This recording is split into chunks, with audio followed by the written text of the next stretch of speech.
नमस्कार विद्यार्थी मित्रांनो. प्रशिक मॅथ अकॅडमी या माझ्या युट्यूब चॅनलवर तुमचे अगदी मनापासून स्वागत करतो. तर आज दिनांक 29/9/2025 ला UPSC सीईटीची एक्झाम झाली. ठीक आहे, थर्ड शिफ्ट. तिथे जे प्रश्न आले होते त्याचा आज आपण अनालिसिस बघणार आहोत. ओके. सो पहिलाच प्रश्न होता की शिवाजी महाराजांचा मृत्यू कधी झाला? काय होता पहिला प्रश्न? शिवाजी महाराजांचा मृत्यू कधी झाला? ओके. सो 3 एप्रिल 1680 रोजी काय शिवाजी महाराजांचा मृत्यू झाला. ओके. सो त्या अनुषंगाने आपल्याला छत्रपती शिवाजी महाराज चांगल्या प्रकारे वाचन करून ठेवणे फार महत्वाचे आहे. तर छत्रपती शिवाजी महाराजांचे पूर्ण नाव काय होते? तर शिवाजीराजे शहाजीराजे भोसले. ओके. त्यांचा जन्म कुठे झाला? तर शिवनेरी किल्ल्यावर झाला. कधी? 19 फेब्रुवारी 1630 मध्ये त्यांचा जन्म झाला. कधी? 19 फेब्रुवारी 1630 त्यांचा जन्म शिवनेरी किल्ल्यावरती झाला. ठीक आहे. आणि मृत्यू कधी? तर 3 एप्रिल 1680. कुठे झाला? तर रायगड किल्ल्यावरती त्यांचा मृत्यू झाला. ओके. त्याच्यानंतर काय तर त्यांनी वयाच्या 16व्या वर्षी काय 1646 मध्ये तोरणा किल्ला महाराजांनी जिंकला होता. ओके. त्यानंतर 1674 मध्ये त्यांचा काय राज्याभिषेक झाला होता.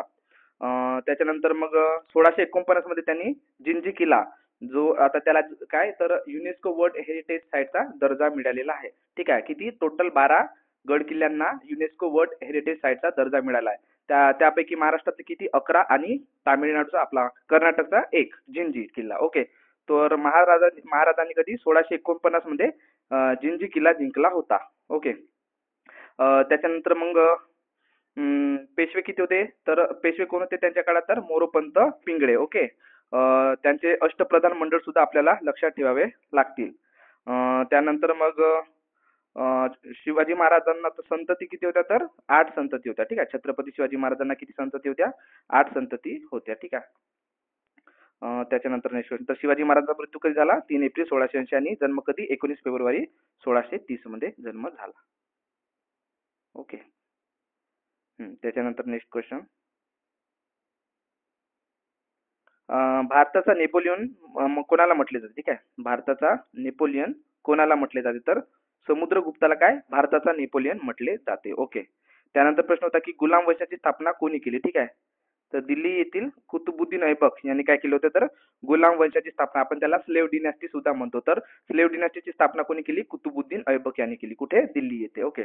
त्यानंतर प्रश्न होता की मौर्य वंशाची स्थापना कोणी केली? तर कोणी केली? चंद्रगुप्त मौर्य यांनी काय मौर्य वंशाची स्थापना केली. ठीक आहे. याच्याबद्दल कालच आपण डिस्कस केलं होतं मौर्य वंशाची स्थापना बद्दल. तर कोण? चंद्रगुप्त मौर्य. त्यांचा मुलगा कोण? तर बिंबिसार. ठीक आहे. त्याच्यानंतर मग बिंबिसारचा मुलगा कोण? तर सम्राट अशोक.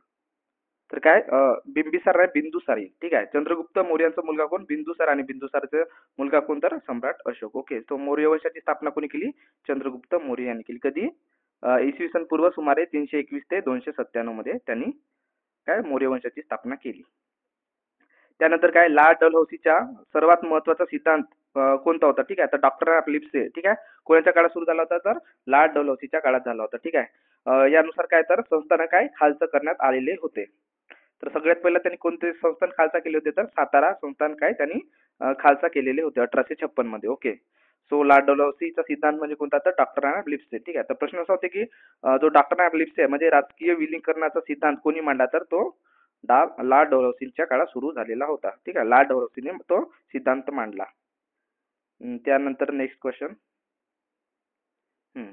काय 23 जून 1757 मध्ये रॉबर्ट क्लाइव्हच्या नेतृत्वाखाली आणि काय सिरोजुद्दौला यांच्यामध्ये कोणते युद्ध झाले होते? तर प्लासीचे युद्ध यांच्यामध्ये झाले होते. ठीक आहे. कधी? 23 जून 1757 मध्ये काय रॉबर्ट क्लाइव्ह आणि कोण? सिरोजुद्दौला यांच्यामध्ये काय झालं होतं? तर प्लासीचे युद्ध झालेले होते. ठीक आहे. प्लासीची लढाई कधी? 1757. रॉबर्ट क्लाइव्ह आणि सिरोजुद्दौला यांच्या दरम्यान झालेली होती. त्यानंतर काय तर 18 मार्च 1972 रोजी श्रीरंगपट्टणच्या तहाने तिसरे अँग्लो मैसूर युद्ध संपले. ठीक आहे. तर तिसरे अँग्लो मैसूर युद्ध कधी झाले? ठीक आहे. कधी झाले होते? तर 1792 मध्ये झाले. कुठे झाले होते? तर श्रीरंगपट्टणम येथे झालेले होते. ठीक आहे.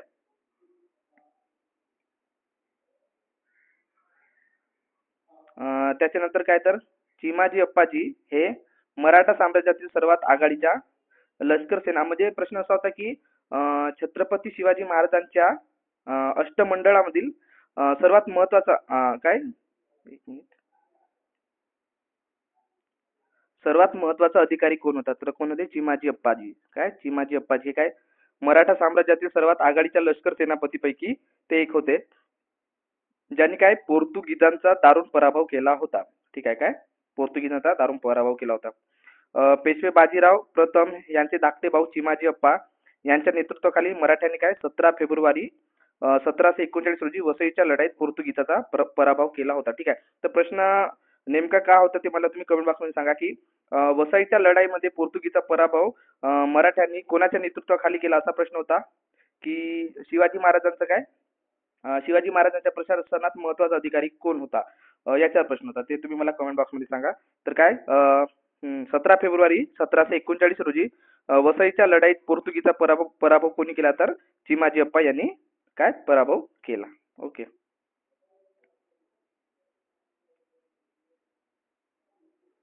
ठीक आहे. तर हाच प्रश्न असेल कारण की छत्रपती शिवाजी महाराजांचा मृत्यू 1680 मध्ये झाला होता. तर काय चिमाजी अप्पा यांच्या नेतृत्वाखाली काय मराठ्यांनी 16 फेब्रुवारी 1739 रोजी काय वसईच्या लढाईत पोर्तुगीजांचा पराभव केला होता. तर कोणाच्या नेतृत्वाखाली? तर चिमाजी अप्पा.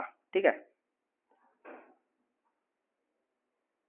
त्याच्यानंतर प्रश्न होता की काय तालिकोटची लढाई तालिकोटच्या लढाईनंतर काय झालं होते? तर विजय साम्राज्य आणि दख्खन सल्तनत यांच्या युतीमध्ये लढलेले पाणलोट युद्ध होते. या लढाईचा परिणाम काय झाला? तर विजयनगर साम्राज्याचा काय वास्तविक शासक कोण रामरायाचा पराभव झाला आणि इथं काय झालं? तर विजयनगरच्या राजवटीचा नाश झालेला होता. ठीक आहे. तालिकोटच्या लढाईमध्ये काय झालं होतं? तर विजयनगर राजवटीचा काय झाला होता? नाश झाला होता. ठीक आहे. तर काय 26 जानेवारी 1565 मध्ये तालिकोटची लढाई झालेली होती. कधी? 26 जानेवारी 1565 मध्ये तालिकोटची लढाई झाली आणि या लढाईचा परिणाम काय झाला? तर विजयनगर राजवटीचा नाश झालेला होता. ओके. त्यानंतर तर प्रश्न असा होता की वसईचा तह कोणाकोणाच्या दरम्यान झाला होता? तर कोणाच्या दरम्यान झाला होता? पेशवे बाजीराव दुसरे. कोण? पेशवे बाजीराव दुसरे आणि ब्रिटिश ईस्ट इंडिया कंपनी यांच्या दरम्यान काय झाला होता? तर वसईचा तह झाला होता. हा वसईचा तह कधी झाला? तर 31 डिसेंबर 1802 रोजी झालेला होता. ओके. त्यानंतर नेक्स्ट क्वेश्चन. तर काय शिवाजी महाराजांच्या प्रशासनात अनेक अधिकारी महत्वाचे होते. ठीक आहे. तर महत्वाचे अधिकारी कोण म्हणून विचारलेला एक प्रश्न होता. सो अष्टप्रधान मंडळातील मंत्री हे काय प्रशासनाचे महत्वाचे आधारस्तंभ होते. ठीक आहे. तर बहिर्जी नाईक. कोण? बहिर्जी नाईक हे काय गुप्तचर प्रमुख म्हणून आणि निमाजीपंत रावजी हे सरन्यायाधीश म्हणून महत्वाचे होते. तर यापैकी कोणता ऑप्शन होते ते तुम्ही मला कमेंट बॉक्समध्ये सांगा. ऑप्शन मध्ये बहिर्जी नाईक होतं की निमाजीपंत रावजी हे होते. ठीक आहे. तर काय महत्वाचे कोणते पद होते? तर महत्वाचे अधिकारी कोणते होते? तर बहिर्जी नाईक आणि निमाजीपंत रावजी. ओके. त्या अनुषंगाने तुम्ही अष्टप्रधान मंत्रिमंडळ चांगल्या प्रकारे करून ठेवा. ओके. त्याच्यामध्ये मग कोण? बहिर्जी नाईक. ओके. बहिर्जी नाईक. त्यानंतर मग निमाजीपंत रावजी. त्यानंतर जिवाजी महाले हे तुम्ही चांगल्या प्रकारे वाचून ठेवा. ओके. Next question. तर नेक्स्ट क्वेश्चन काय की वेरूळ येथील कैलास मंदिर कोणत्या घराण्याने बांधलेले होते? तर कोणत्या घराण्याने बांधले होते? तर राष्ट्रकूट घराण्याने बांधलेले होते. ओके. काय वेरूळ येथील कैलास मंदिर कोणत्या घराण्याने बांधले होते? तर राष्ट्रकूट घराण्याने बांधलेले होते. ठीक आहे. तर कोण? राजा कृष्ण पहिला याने मंदिराची निर्मिती केली होती. राजा कृष्ण पहिला याने काय त्या मंदिराची निर्मिती केलेली होती. त्याच्यानंतर नेक्स्ट क्वेश्चन. कृष्णा नदीचा उगम महाराष्ट्रातील कोणत्या ठिकाणी झाला असा प्रश्न होता? तर कुठे झाला? सातारा जिल्ह्यात महाबळेश्वर जवळील काय पश्चिम घाटात कृष्णा नदीचा उगम झालेला आहे. ओके. तर हे एका पंचगंगेश्वर मंदिराजवळ उगम पावतो. ठीक आहे. तर कृष्णा नदीचा उगम कुठे झाला? तर महाबळेश्वर जवळील कुठे पश्चिम घाटामध्ये कृष्णा नदीचा उगम झालेला आहे. ओके. कुठं? सातारा जिल्ह्यात. त्याच्यानंतर काय होतं? कोणता देश म्हणजे काय भूपरिवेष्टित राज्य आहे म्हणजे लँडलॉक कंट्री विचारला होता. तर कोणता आहे? 3 लँडलॉक कंट्री आहेत. तर त्याच्यामध्ये काय किर्गिस्तान हा सगळ्यात काय जगातील सर्वात मोठा भूपरिवेष्टित म्हणजे लँडलॉक कंट्री आहे. कोणता? किर्गिस्तान. ओके. त्याच्यानंतर मग काय तर पुन्हा कोण? आपला इथिओपिया सुद्धा देश काय भूपरिवेष्टित देश आहे, म्हणजे त्याला काय म्हणतो आपण, लँडलॉक कंट्री म्हणतो. ठीक आहे. सो काय सॉरी कझाकस्तान, किर्गिस्तान नाही तर कझाकस्तान काय तर जगातील सर्वात मोठा भूपरिवेष्टित देश आहे. ठीक आहे. त्याच्यानंतर किर्गिस्तान, त्याच्यानंतर इथिओपिया. ओके. सो जगात किती 3 भूपरिवेष्टित राज्य आहेत म्हणजे देश आहेत. ओके. कोणकोणते तर कझाकस्तान, किर्गिस्तान आणि इथिओपिया. ओके. तर जगातील सर्वात मोठा लँडलॉक कंट्री कोणती आहे तर कझाकस्तान ही आहे. ओके. Next question. तर कोणत्या खंडात जगातील सर्वात जास्त देश आहे असा एक प्रश्न होता. ठीक आहे. काय जगात सर्वात जास्त देश असलेला खंड कोणता तर आफ्रिका खंड हा आहे. ठीक आहे. आफ्रिका खंडात एकूण किती देश आहेत तर 54 देश आहेत. ठीक आहे. आणि आशिया खंडात किती आहेत 48 देश आहेत. युरोप खंडात किती आहेत तर 44 ते 50 देश हे कुठं युरोप खंडात आहेत. ओके. तो सर्वात जास्त देश कोणत्या खंडात आहे तर आफ्रिका खंडामध्ये सर्वात जास्त देश आहेत. ओके. ठीक आहे. तर हा तुम्ही डाटा चांगल्या प्रकारे वाचून ठेवा. त्याच्यानंतर प्रश्न होता की काय पशुधन गणनेत महाराष्ट्राचा देश पातळीवर कितवा क्रमांक लागतो तर महाराष्ट्राचा कितवा क्रमांक लागतो 7वा क्रमांक लागतो. ठीक आहे. पशुधन गणनेत महाराष्ट्राचा कितवा क्रमांक लागतो तर 7वा क्रमांक लागतो. ठीक आहे. त्याच्यानंतर पुन्हा प्रश्न होता की कुक्कुटपालनात काय महाराष्ट्राचा कितवा क्रमांक लागतो. ठीक आहे. तर कुक्कुटपालनात कितवा क्रमांक लागतो तर 5वा क्रमांक लागतो. ठीक आहे. त्याच्यानंतर पुन्हा एक क्रमांक विचारला होता की मांस उत्पादनामध्ये महाराष्ट्राचा कितवा क्रमांक लागतो. ठीक आहे. तर महाराष्ट्राचा कितवा क्रमांक लागतो 3रा क्रमांक लागतो. ठीक आहे. पहिला कोणाचा लागतो तर पश्चिम बंगालचा पहिला क्रमांक लागतो मांस उत्पादनात. त्याच्यानंतर उत्तर प्रदेश, महाराष्ट्राचा कितवा तर महाराष्ट्राचा 3रा क्रमांक लागतो. ठीक आहे. तर काय पशुधन एकच मिनिट पशुधन गणनेत काय पशुधन गणनेत महाराष्ट्राचा देश पातळीवर 7वा क्रमांक लागतो. ठीक आहे. त्याच्यानंतर कुक्कुटपालनात कितवा एक मिनिट कुक्कुटपालनात 5वा क्रमांक लागतो. ठीक आहे. पशुधन गणनेत महाराष्ट्र 7वा क्रमांक लागतो आणि मांस उत्पादनामध्ये कितवा तर 3रा क्रमांक लागतो. ठीक आहे. तर अशा प्रकारे तुम्ही क्रम लक्षात ठेवा. भारतामध्ये कृषी जनगणना दर किती वर्षांनी केली जाते तर किती दर 5 वर्षांनी काय केली जाते भारतामध्ये कृषी जनगणना केली जाते. ठीक आहे. या अनुषंगाने मग तुम्ही व्याघ्र जनगणना लक्षात ठेवा. व्याघ्र जनगणना दर किती वर्षांनी केली जाते तर दर 4 वर्षांनी व्याघ्र जनगणना केली जाते. ओके. त्याच्यानंतर होता प्रश्न की महाराष्ट्रातील दख्खनच्या पठारावर कोणती मृदा सर्वात जास्त आढळते तर कोणती काळी मृदा, त्यालाच आपण काय म्हणतो रेगूर मृदा असे सुद्धा म्हणतो. ठीक आहे. तर महाराष्ट्रातील दख्खनच्या पठारावर सर्वात जास्त कोणती मृदा आढळते तर काळी मृदा आढळते. ओके. त्यानंतर नेक्स्ट क्वेश्चन होता की काय गाळाच्या सुपीक मातीत गाळाच्या मातीमध्ये सर्वात जास्त कोणते पीक घेतले जाते. ठीक आहे. कोणत्या पिकाचे सर्वात जास्त उत्पादन होते तर काय त्याच्यामध्ये भात, गहू, ऊस, कापूस, डाळी, तेलबिया, ताग यासारखी काय पिके आहेत. ठीक आहे. तर ऑप्शन मध्ये काय होतं त्याच्यानुसार तुम्हाला उत्तर द्यायचं होतं. ठीक आहे. तर त्याच्यामध्ये काय एक तर भात पण येते, आपले तांदूळ पण येतात आणि गहू पण येतात. ठीक आहे. त्याच्यामध्ये ऊस पण येते. तर ऑप्शन मध्ये जर तांदूळ असेल तर तांदूळ हे तुमचं उत्तर आहे किंवा गहू असेल तर गहू हे तुमचं उत्तर आहे. ठीक आहे. तर गाळाच्या सुपीक मातीत काय भात, तांदूळ नाही तर गहू किंवा मग ह्या खालच्यापैकी कोणतं तरी एक येईल. ओके. त्याच्यानंतर मग काय खारफुटीची वने वातावरणातील कार्बन डायऑक्साईड शोषून घेतात. बरोबर. तर आपल्या मुळाच्या खाली असलेल्या मातीत हजारो वर्षासाठी साठवून ठेवतात, ज्यामुळे काय हवामान बदलाला समोर जाण्यासाठी ते एक शक्तिशाली नैसर्गिक कार्बन सिंक बनवतात. ठीक आहे. तर या प्रक्रियेला काय म्हणतात असा प्रश्न होता. तर त्याला काय म्हणतात ब्ल्यू कार्बन असे म्हणतात. त्या प्रक्रियेला काय म्हणतात तर ब्ल्यू कार्बन असे म्हणतात. ठीक आहे. त्याच्यानंतर होते की मिठाचे रासायनिक सूत्र काय आहे. ठीक आहे. मिठाचे रासायनिक सूत्र काय तर काय NaCl. ठीक आहे. काय त्याला आपण म्हणतो सोडियम क्लोराईड. हे काय मिठाचे रासायनिक सूत्र आहे. ओके. त्याचे प्रमाण काय तर एक प्रमाणात ते जोडलेले असतात. ओके. त्याच्यानंतर होता प्रश्न 25 की फळे पिकवण्यासाठी व्यावसायिकरित्या कोणत्या वायूचा वापर केला जातो तर कोणाचा इथिलीनचा वापर केला जातो. फळे पिकवण्यासाठी कोणाचा वापर केला जातो तर इथिलीनचा वापर केला जातो. ठीक आहे. नेक्स्ट क्वेश्चन होता की हवेमध्ये मुख्यत्वे सर्वात जास्त कोणत्या वायूचे प्रमाण आहे तर कुणाचे प्रमाण जास्त आहे तर नायट्रोजनचे प्रमाण सर्वात जास्त आहे. किती टक्के तर 78% हे नायट्रोजनचे प्रमाण आहे. ठीक आहे. आणि ऑक्सिजनचे किती 21%. त्याच्यानंतर ऑर्गन किती तर 0.9%. ओके. सो हवेमध्ये सर्वात जास्त कोणत्या वायूचे प्रमाण असते तर नायट्रोजन गॅसचे प्रमाण असते किती 78% आणि ऑक्सिजनचे किती तर 21% प्रमाण असते. ओके.